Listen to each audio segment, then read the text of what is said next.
Okay, greetings, humans, earthlings, off-worlders, and hybrids. My name is E.J. Wilson, and I'll be your host tonight on the UFO Show. I am very excited to present tonight's show with noted UFO researchers, authors, and MUFON investigators Noe Torres and Ruben Uriarte. Now, Ruben hails from the San Francisco Bay Area, and he is the MUFON State Director for Northern California. He is a several-time co-author with our other guest, Noe Torres, who himself is the MUFON State Section Director for South Texas. They have both been on previous shows, and we're extremely happy to have them back to talk about some new and exciting developments in the UFO world. Gentlemen, welcome. Hey there, EJ. Thanks for having us on. And Noe has some information for us as well, some news, some recent events in Laredo. Yeah. We had a conference that we talked about before, and now I'm dying to hear what happened after. So, Noe, hit me with the Laredo conference. We had a fantastic first ever for the city of Laredo, Texas, here in South Texas, and in fact, it is a first for this entire region.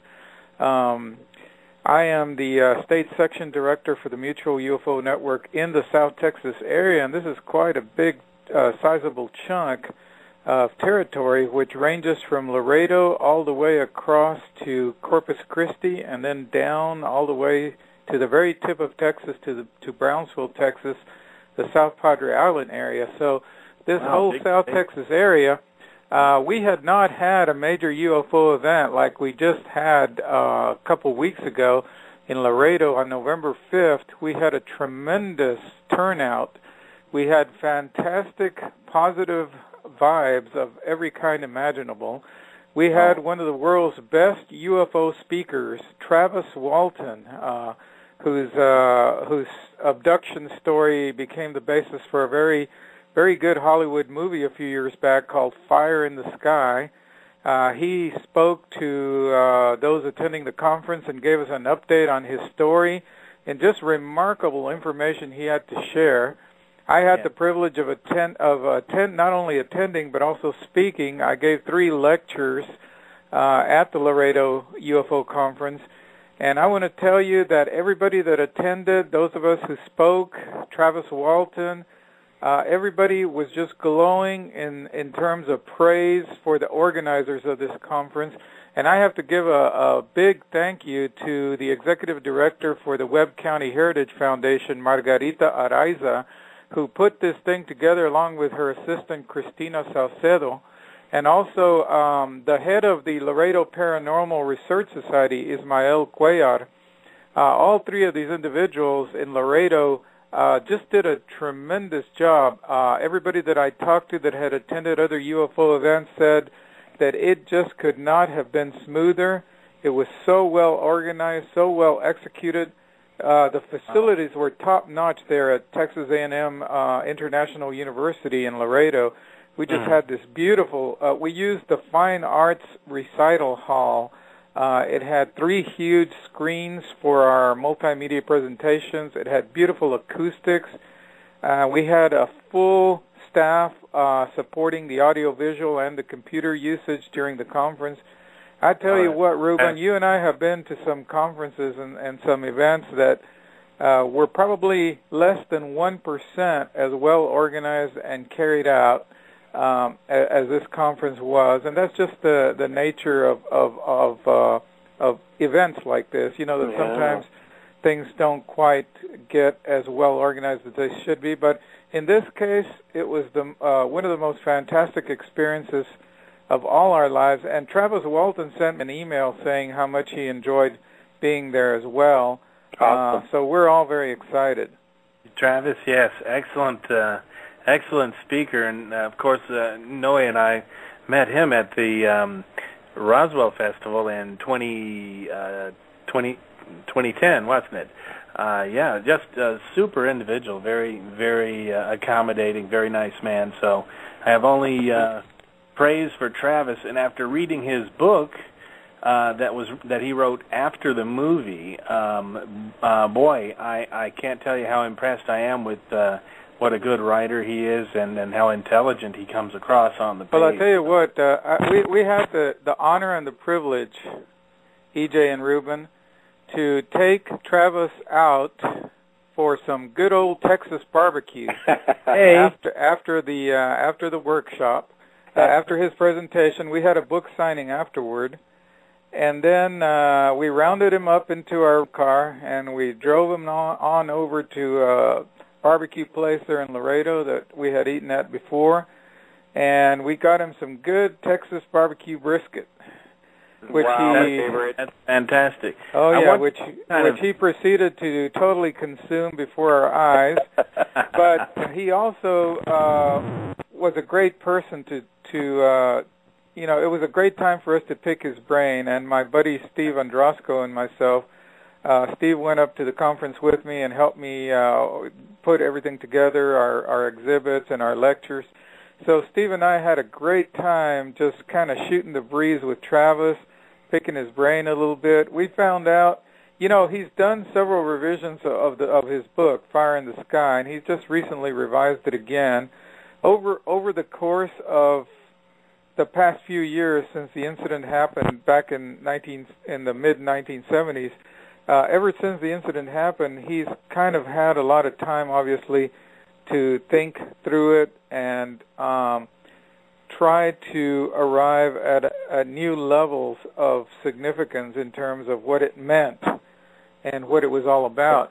And one of the things that came across very clear in his keynote presentation at the Laredo UFO conference was that he strongly believes that there was no intent by the extraterrestrials to abduct them originally, but rather he was caught in a beam that was generated when the spacecraft was about to lift off.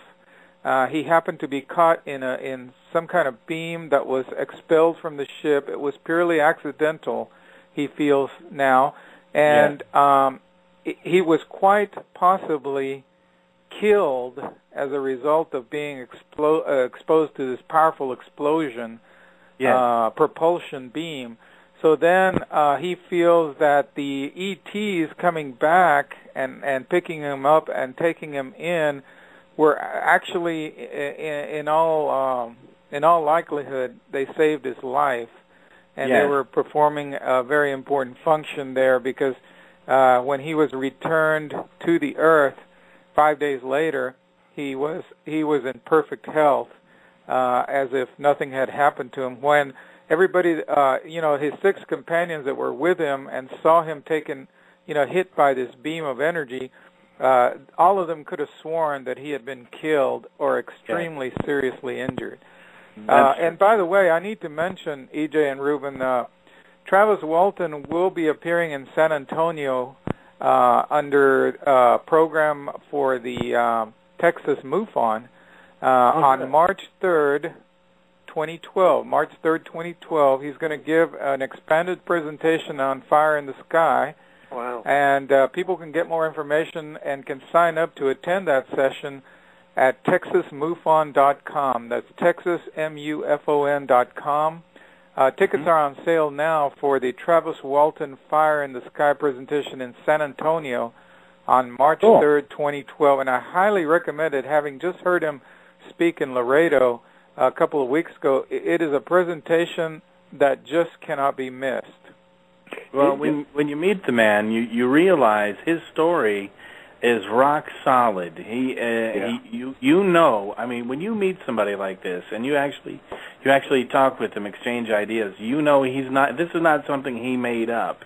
Right. This is something that happened to him that he's telling people about. This gentleman that went with me, EJ, Steve Androsco, he's not a UFO guy. He's a librarian who works with me here in South Texas.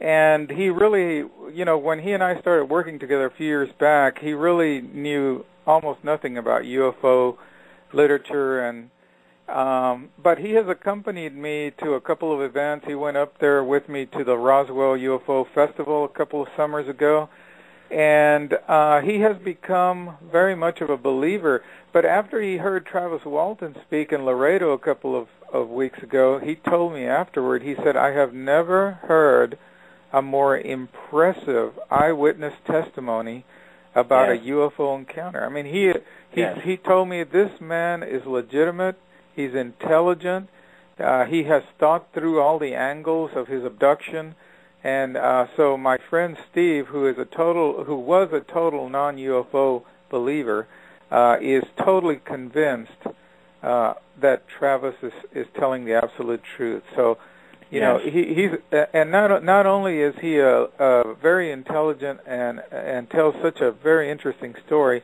but he's a tremendous public speaker. So I encourage everyone to see Travis. You know, EJ, there was something else that was very significant that happened in Laredo, which Noe, if you wouldn't mind, share with the audience your book, The Falling Angel. Okay. Ruben and I, a few years back, we were working on our book called Mexico's Roswell.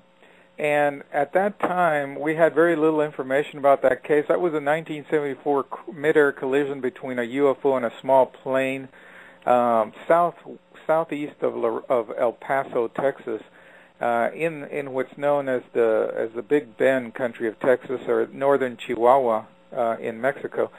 So we were working on that case, and we didn't have very much information for the book. So at that time, I had gathered together some information about another similar incident that had occurred way back in 1948. It happened a year, almost to the day, a year after the Roswell UFO incident of July 1947. Well, this case happened near Laredo, Texas, about 30 miles southwest of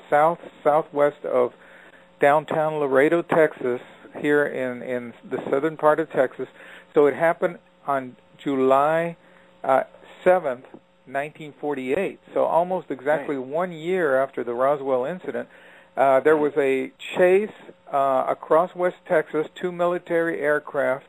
least two military aircraft were chasing a 90-foot diameter metallic silver disc across the skies of Texas, headed toward the border between Texas and Mexico. When the object went down, dropped out of radar range, and reportedly crashed, as I said, about 30 miles from Laredo, and then a military retrieval team from the U.S. went in to make the recovery. They found one ET body at the crash site in the debris, which a Navy photographer that was flown in from Alamogordo, New Mexico, later described as being a little guy, about 4 feet tall, very large head, very large eyes, and kind of skinny, long arms with crab-like appendages rather than hands at the ends. So, this Navy photographer that came forward with the story said that the Army conducted a kind of a field autopsy, preliminary autopsy, out right beside the crashed UFO there in Mexico, just south of Laredo, Texas. So this was an amazing story. We wanted to include it in our Mexico's Roswell book, but by that time we had gathered so much information on the Coyame 1974 case that it ended up being close to 300 pages just on the Coyame incident. Oh, yeah. And so we jettisoned the part about Laredo. Well, then a few months back, I heard that Laredo was planning its first ever UFO conference, the one that we've been talking about, and they invited me to be a speaker. So I said, wouldn't it be cool if I resurrected the material on the 1948 Laredo UFO crash, which, by the way, I had used to write an article for Wikipedia. If you go on Wikipedia and do a search for Laredo UFO crash, you'll come up with an article that I wrote about 5 years ago or so. So anyway, I resurrected all that material, and I expanded some of the chapters and added some more information that's come to light since then. And I ended up coming up with about a 150-page book called Fallen Angel, UFO Crash Near Laredo, Texas. And I rolled that book out, or debuted that book, at the Laredo UFO Conference, November 5th. We sold every single copy that I took with me, and every single copy that the Heritage Foundation, the Webb County Heritage Foundation, the nonprofit sponsoring group of the UFO conference in Laredo, that they had with them every single copy sold. People were lined up to get their books signed. So it was an outstanding experience, and people have just been clamoring for more copies of the book. Having read the book, I have to tell you, you deserve that response for that book, because that blew me away. I still am. I get chills when I think about the tricky, sneaky things that our government did to take ownership of that disc that crashed in the sovereign country of Mexico. Absolutely, and you got to remember that was a time when all the missile testing was starting out for the U.S. government. They had a bunch of scientists from Germany that they had brought over, and they brought a lot of the missile technology that the Germans had developed, and they were firing these missiles out of El Paso and out of southern New Mexico, and a lot of them, because the guidance systems were so primitive at that time, they would crash land in northern Mexico. And at that time, there was a Mexican president in office, Miguel Alemán, who was very, very favorable toward the U.S., and there was an informal arrangement or agreement Ruben and I have arrived upon by doing a lot of research into this. There was an informal agreement between the two governments. The U.S. would be basically given carte blanche to go in and retrieve any fallen experimental aircraft or missiles into northern Mexico, and there were quite a few that went down, but none of them that we could find any records of went down around July 1948. So this was a totally separate event. However, as you were saying a while ago, the cover story was that the U.S. had gone in to retrieve an experimental aircraft, and of course that was not the case at all. This was something altogether different. We basically lied in order to get our hands on that craft, make your own judgment about that. I kind of feel like our people were better equiped to deal with the technology and deal with the event as a whole. Anyway, exactly.